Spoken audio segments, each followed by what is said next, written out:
सोना के बदनिया ई गदरल जवनिया योगर के हरे निखारल फुलवा के जैसे सवारे भवरला बन के हो करे सवारल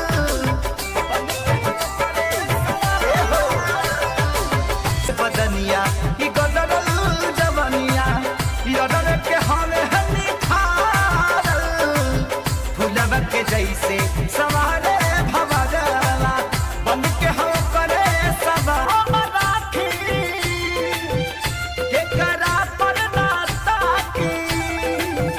के कर मान हो मलाखी के करा पर नाता की एगो प्यार हो तो एगो सिंगार रोवेला ससुर जाई तो